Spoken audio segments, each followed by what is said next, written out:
Welcome back. Analysts have highlighted the urgent need for the diversification of South Africa's agricultural exports. This is despite the 90-day reprieve that US President Donald Trump announced on the 9th of April, a week after he unleashed trade tumult to the world through a raft of reciprocal tariffs announced for some 75 countries, including South Africa. Agricultural economist Wandile Sihlobo stresses the urgent need for South Africa to diversify its export markets to reduce dependence on the US and protect rural economies. The country's agricultural industry has partly relied on exports, which account for roughly half of production in value terms. Sihlobo joins me now live. A very good evening to you, Wandile. It has been yet another tumultuous week when one is looking at what has been going on in Washington, of course affecting us too. Lots of talk about diversification, about intensifying our search into different markets as well. But don't those kinds of trade deals take some time, a couple of years even? Masa, I think the core point is that we should not move away from the US per se. The US remains very important, and I think the core message is that South Africa should continuously diversify its export markets. Those trade relations that we have with the US in various commodities cannot simply be shifted into another market overnight. There are supply chain practicalities and business relationships that are there. And I think what is of urgency in the South African agricultural sector is the fact that, of course, if you look at our trade with the United States, they are an important player, particularly for certain commodities like citrus, nuts, wine, grapes, are some of those important commodities. The US per se is about 4% of our agricultural exports of $13.7 billion. But that 4% important in those commodities. The key thing then is the time sensitivity. And I think this 90-day breather allows us at least some window. But I think we will have to come up with the medium and long-term engagement of how we continue trade with the US, while at the same time applying then increasing effort, as you rightly put it, for diversification, which could be anything 3 to 8 years really to open up a free trade agreement. So those are medium to long-term arrangements that we argue for in that perspective. And then in the short term, what happens to those industries as well? Because it seems if we are to go by anything that the US is doing, it'll be quite fickle, quite volatile, and quite inconsistent as well.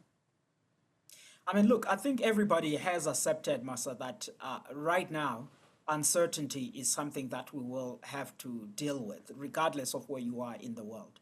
And I think the 90-day pause allows everyone to operate on equal footing, because now you have about a 10% tariff baseline across all countries. Where we were sitting in a very squeezed position is when you found that South Africa was facing tariffs of about 31%. But if you looked at some of our competitors like Chile and Peru, they were facing tariffs of about 10%. And yes, tariffs are not paid by South Africans. They are paid by the US consumers and the importers. But that was making the South African products uncompetitive in the US market. So if we could be on this level playing field for some time, that would offer us a window. And we also face a reality of the fact that in about 2 weeks' time or so, the exports of citrus to the US will be gaining momentum. And I understand from our friends from the Citrus Growers Association that a first shipment to the US in the new season of citrus was loaded this week. So those were some of the dynamics, which then we anticipate that now this pause, although not sufficient, but it does offer a breather.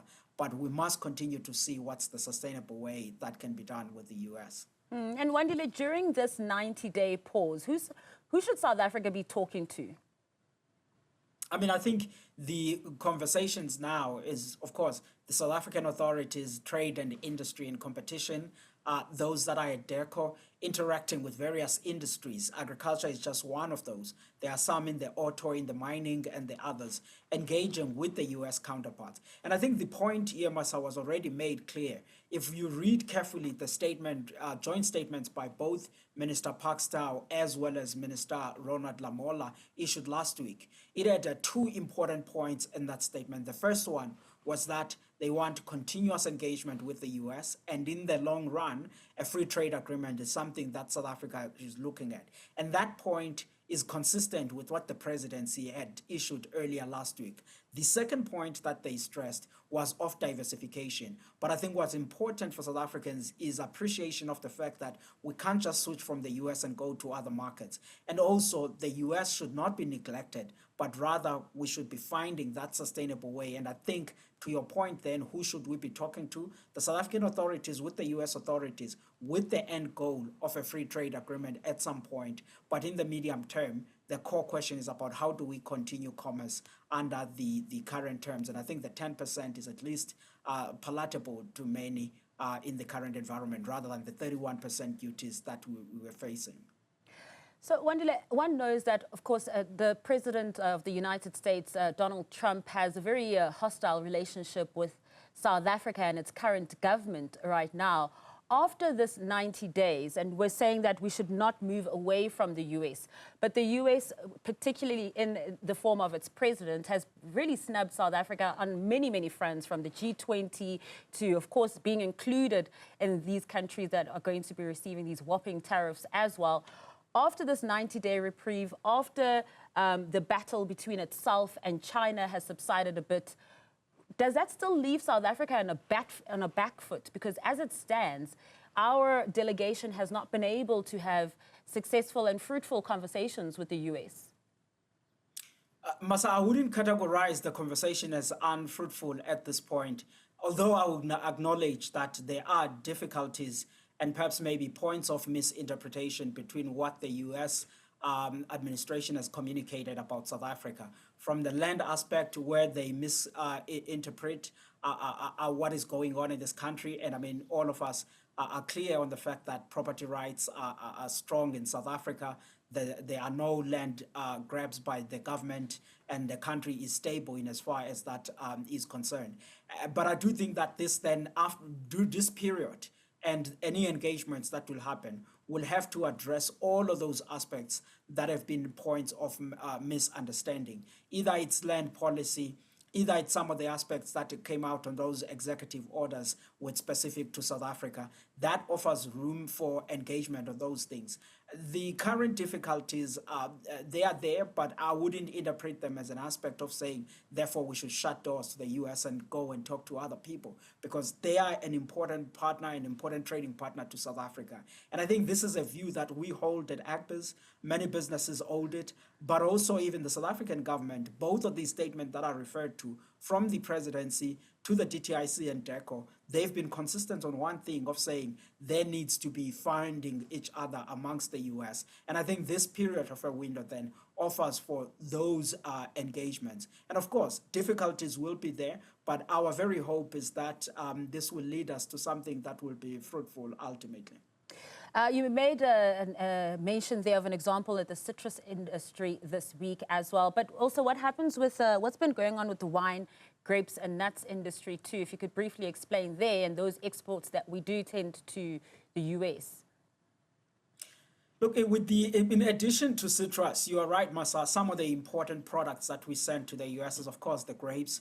But we are fortunate in the grapes and raisins and the others because they will come on season towards the end of the year. But of course, some that are in the beverages, it's products that continue for some time throughout the whole year.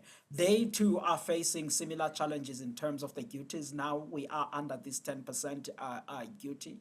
And we know that after 90 days, we have to find out some direction of where South Africa is going. And I think all of the senior officials at the DTIC and the others, we know from our interaction with them that they've been busy interacting with industry and coming up with ways of saying how does South Africa engage with the US on that. The pressures are there because if you put this in monetary terms, I mean, on average, you are looking at roughly just under $500 million of agricultural exports to the US.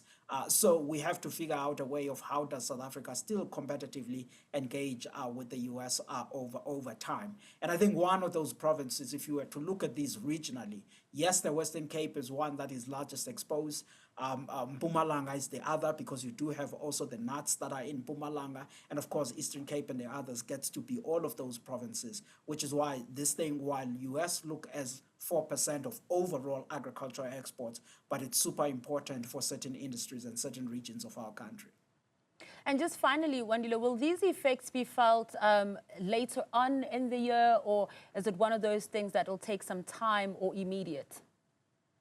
Masa, I want to remain an optimist here, as this is your final question, to say we very much hope that there is a path forward on this. Because I'll tell you what, from a production side in South Africa, we are looking at good volumes this year in terms of fruits, in terms of grains, in terms of oilseeds, all of our products. The one aspect then that we are now sitting with is that we want the trading environment to remain favorable. And this is one of those glitches that we are facing, which may be costly if not resolved. But we hope that South Africa will find a path forward on this so that we can continue to grow. And again, as a medium to long term, diversification as an addition to the access that we have enjoyed in the US is something that we will want to look forward to, not as a replacement, but really as opening up as many windows as possible. We'll try to take a leaf out of that book of optimism of yours. Thank you so much for your time. That was, of course, Wandile Sihlobo, who is the Chief Economist at the Agricultural Business Chamber of South Africa.